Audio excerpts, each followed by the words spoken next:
Et c'est là où on a le paradoxe du mur de briques. Alors, j'ai amené des briques en polystyrène, parce que je viens de Paris, c'est un peu loin en train. Et donc, mais des fois, quand je fais des conférences pas très loin de chez moi, j'ai des vraies briques. J'ai des briques vertes pour figurer la monnaie, et j'ai des briques rouges pour figurer la dette. Comme ça, on voit bien la différence. Donc là, je vais vous demander de faire un petit effort d'imagination, et d'imaginer que ça, par exemple, c'est une brique verte. Ça, on va dire que c'est les 100 000 euros que la belle-sœur a emprunté tout à l'heure. Enfin, qu'elle s'est fait créer pour elle parce qu'elle est allée à la banque qui a le privilège de créer de la monnaie. Donc là, c'est 100 000 euros qu'elle a dépensés dans l'économie, qu'elle a dépensés dans la société. Bon. Pour avoir ces 100 000 euros-là, elle a signé son papier où elle s'engage à rendre 100 000 euros de principal. Et elle s'engage à rendre aussi 100 000 euros d'intérêt. Bon. Nous, on avait bien 100 000 euros au départ, et grâce à elle, on a eu 200 000 de masse monétaire, ce qui nous a permis de générer de l'activité et de générer de l'emploi. On a trouvé ça génial. Mais maintenant, comment elle va faire pour rendre ces deuxièmes 100 000 euros-là? Ben, il y a deux solutions.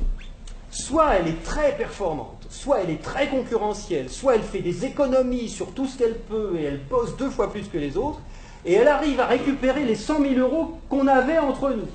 Elle prend tout l'argent qu'il y avait dans la société et elle les rend au banquier qui les met dans sa poche.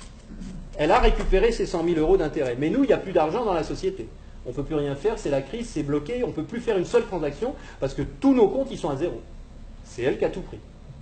Ça, c'est la première solution. Et la deuxième solution, c'est quoi? Pour qu'il puisse y avoir ces deuxièmes 100 000 euros-là dans l'ensemble de la masse monétaire et qu'elle puisse les rembourser.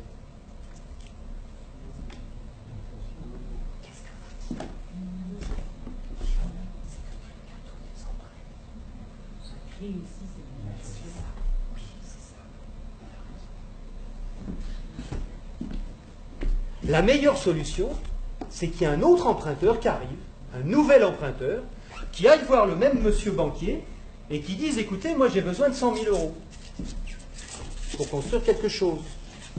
Du coup, il va se faire créer 100 000 euros, le nouvel emprunteur. Mais pour avoir ces 100 000 euros, il va falloir qu'il les rende. Et il va falloir qu'il rende aussi 100 000 euros d'intérêt. Donc là, on a 2 briques de monnaie et on a 4 briques de dette à rembourser. Comment on fait? Comment il fait? Alors elle, la première, comme lui, il a créé 100 000 euros, elle peut aller les reprendre, parce qu'ils y sont maintenant dans la masse monétaire, et elle peut les rendre au banquier. Mais lui, le deuxième, comment il fait pour rendre ces 100 000 euros-là, et comment il fait pour rendre ses intérêts au-dessus?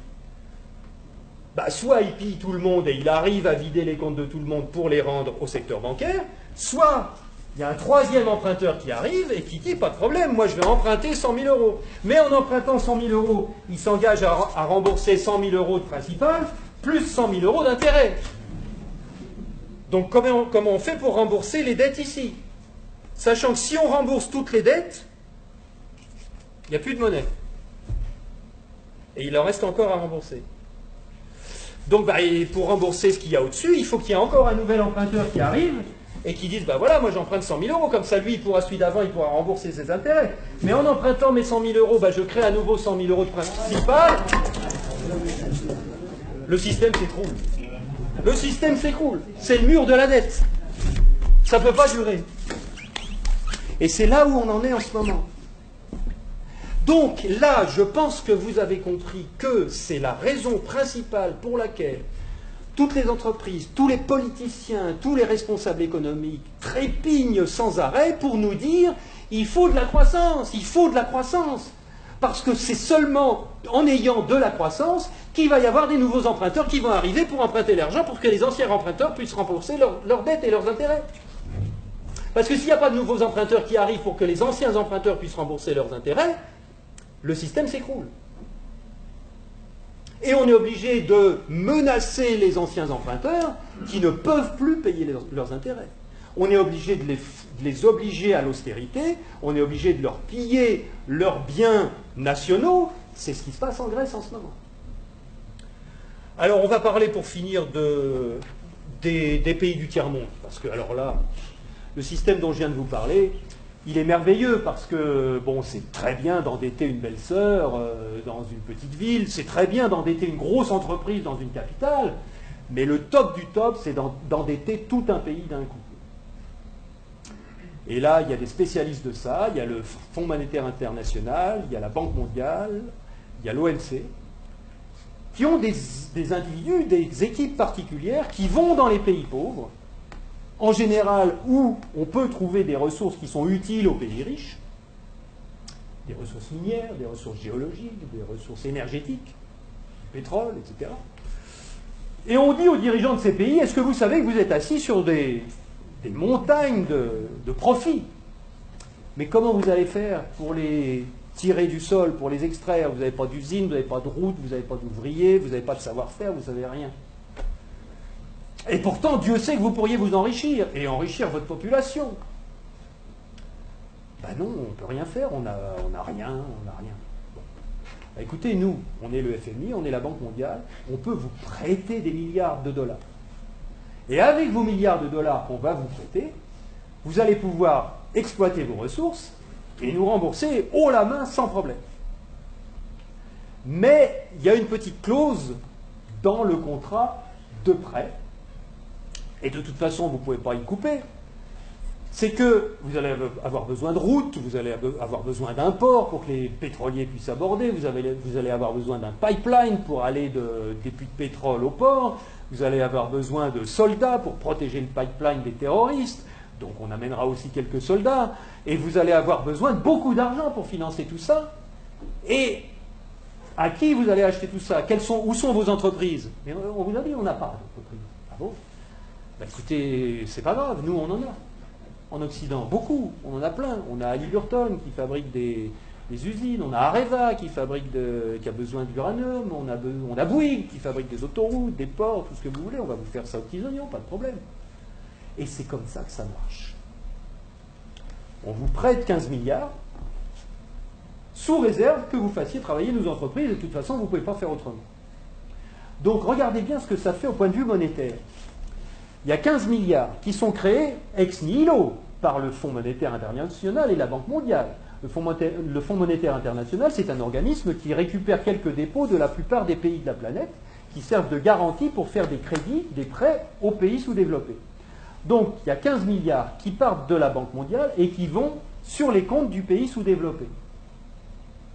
Et aussitôt ces 15 milliards-là qui sont dans le pays pauvre, ils retournent dans le pays riche pour aller payer des entreprises occidentales qui vont dans le pays pauvre faire du boulot, construire des trucs. Du point de vue du pays riche, quand vous allez vendre des produits et des services dans un pays pauvre à l'étranger, pour vous, c'est quoi? C'est des exportations ou des importations? Des exportations. Voilà. Je vais aller exporter une usine, Areva, moi français. J'exporte une usine, j'exporte du travail, j'exporte des chars, j'exporte des fusils, j'exporte des outils, de l'outillage.